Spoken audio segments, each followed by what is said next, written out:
Hey band directors, it's Dwayne Huff with Band Leadership Seminars, Band Leadership Online. And in this video, we're going to talk about what to teach your student leaders once you've selected them, vetted them, and you're ready to prepare them for marching band season. And before I jump in here, just a reminder that at bandleadershiponline.com, there's full details about my online course, and that is probably the easiest way to work with me live. There's 3 different ways that we can do that. Check it out, bandleadershiponline.com.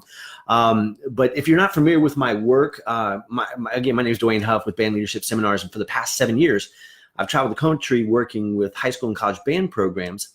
And my background is this: I'm a 9-time student leader in the band, in the marching band, 6-time drum major. And the students tell me that's like being a unicorn because it's so rare. And band directors who have successful programs for the past 7 years reach out to me because their programs are successful, they're crushing it, they're having great results. But when it comes to the leadership, selecting, vetting, training, developing, and having the leadership culture take year round, that's where they come to me and they say, Dwayne, what is it that I need to be teaching my leaders? And my answer to that is a lot, right? Over time. But I decided that I wanted to break it down for you step by step. So as you can see in the notes here, this is going to be a series. And the first thing we're going to start out with is the foundation for everything that we should be teaching our leaders. Now, I've got some notes here, so I will be looking away. If you have any questions, drop them in the comments. I'll see them and I'll answer them in real time. Or if you're watching this on the replay, please drop the question in there.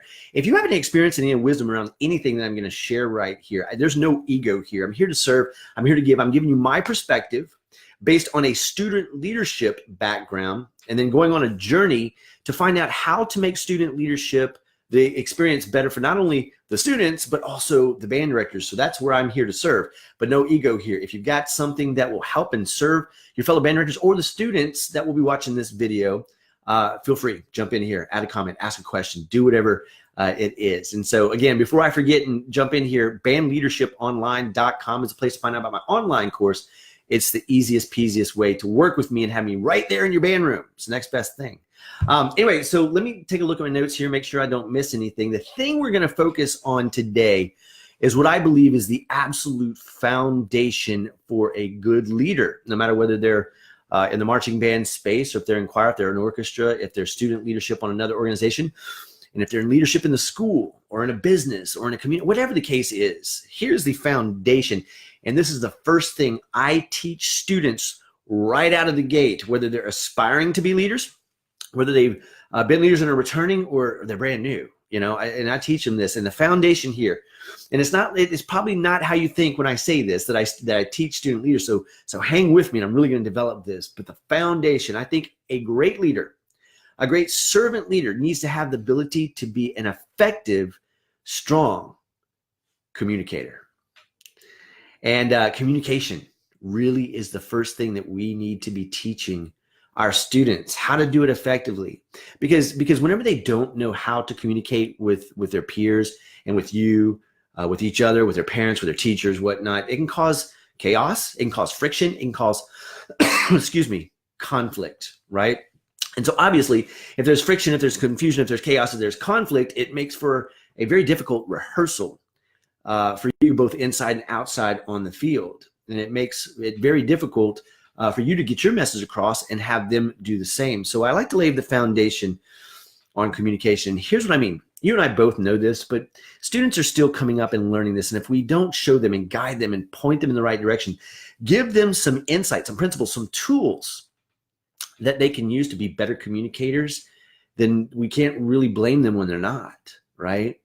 And so the first fundamental I teach them is always listen to understand, not listen to respond. Listen to understand, don't listen to respond.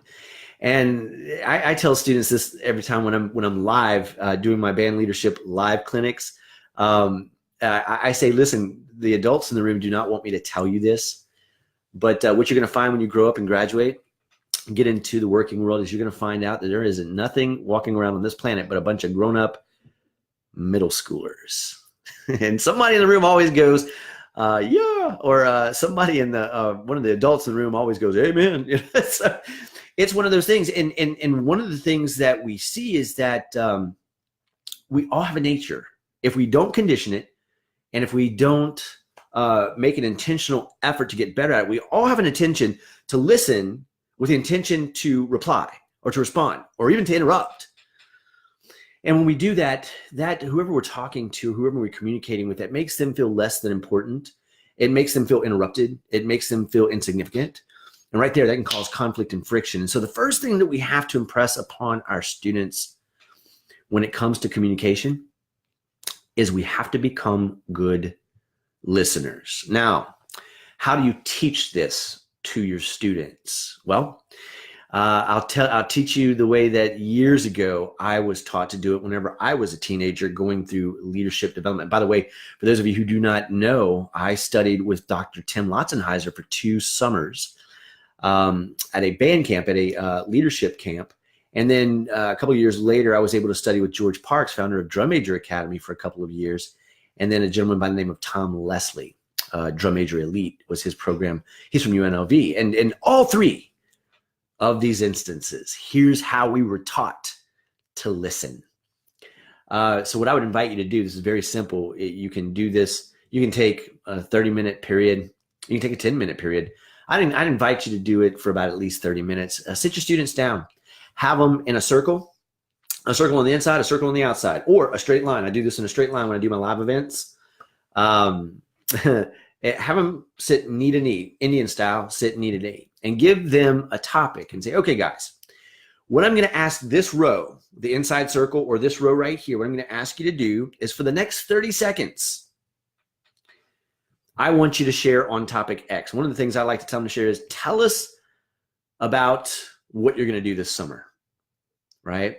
We're getting close enough to where the vacation plans are starting to form, or maybe they're starting to think about what they're going to do during the summer, and say, okay, for the next 30 seconds, what I'm going to ask this row to do, or the inner circle to do, is I want you for the next 30 seconds, make it a minute if you want to. Say, I'm going to start the timer, and what I want you to do is I want you just to continuously talk to the person who's right in front of you. I want you to talk about what you're going to do this summer, what you're hoping to do this summer, what you're excited most about this summer. Just refine it based on whatever you think is appropriate. And the other row, the outside circle or the other row that's sitting in front of them, all I want you to do is listen. Don't respond, just listen. Absorb as much as you can possibly absorb, because whenever we get finished here, I'm going to ask you what they told you.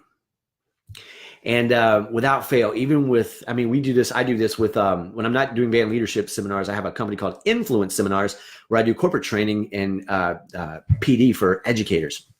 And we do the same thing. Because we have to set a foundation of people being to genuinely listen, setting their agenda aside, being fully present with the people in front of them so that they can fully absorb and hear to understand, not respond. And what I'd invite you to do is do that, get the feedback, flip it around to the other row, let them talk for 30 seconds or a minute, get the feedback from the other row, and you might have to do a few rounds. And what I would say to them is, at the end of it, I'd say, okay, guys, what were some of the things that made listening difficult? And maybe list it out on a piece of flip chart paper. And then I'd say, okay, what were some of the things that were easier to do whenever you were listening? Ultimately, what'd you learn from this activity? And you're facilitating a self-discovery moment in learning, so you don't have to come back and manage it. And I'm going to tell you something. If you will do this, not only with your leaders, but your entire band, and do this activity, first of all, it's going to be a little awkward. So you'll have to set the tone of safety, of, hey, we're all friends here. We're one big family, team, and community. But if you'll do this time and time again,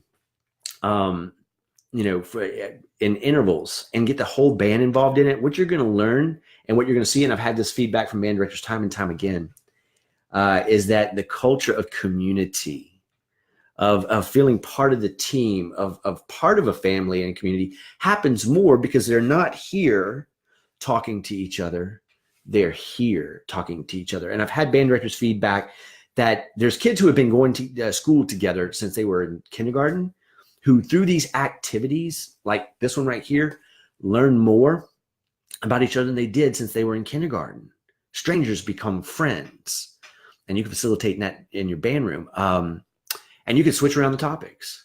Let's talk about your favorite thing about band, or how'd you start playing your instrument, or what's your pet peeve at home, or what What do your parents do that aggravates you the most? I mean, topics that are relevant to the teenagers that can help them to bond and connect. So again, this is going to be a series. If you haven't run over to bandleadershiponline.com, if you'd like to work with me, I'd love to come out live to your school. You can go to bandleadershipseminars.com or 2-day clinic, because I'm doing a very brief promotion where I've opened up registration for a 2-day event for the same price as a 1-day event. Check that out if you want to check that out. All details are at 2dayclinic.com. The number 2, day, DAY clinic.com. And then if you want to check out the Band Leadership Online course, I think you'll love it.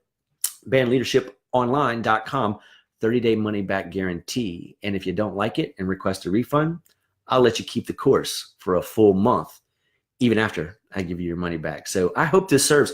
If you're watching this on the replay, I'd like to hear your thoughts on this. This is going to be a series. And so the foundation we talked about today, again, is simply getting them to be better listeners is the foundation for communication. And then we're going to build on it. So play that activity and that game with them. It shouldn't take more than 30 minutes, right? You could probably even do it in 15 to 20, but don't just do it once. Do it over and over and over again. And even with the whole band, but guide and facilitate that conversation. What was the most challenging thing about listening? What were some of the things that were easier to do? What did you learn?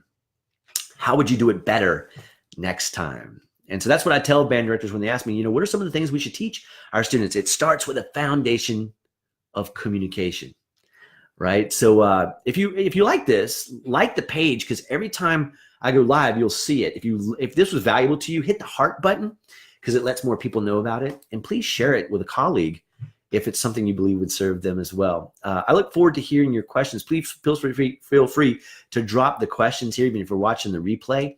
If you're a band director and you have special ways or insights or tactics or skills or whatever you do to help your students communicate better, please drop it in the comments. No ego here. I'm just here to serve. I'm facilitating a conversation. Hopefully this has been a good one. Run over to bandleadershiponline.com if you'd like to work with me through the virtual program, the Band Leadership Online course, and stay tuned because I'll continue to go live. I wanted to go live yesterday, but I don't know if you knew this, but Facebook was down and they had this major glitch and I couldn't go live.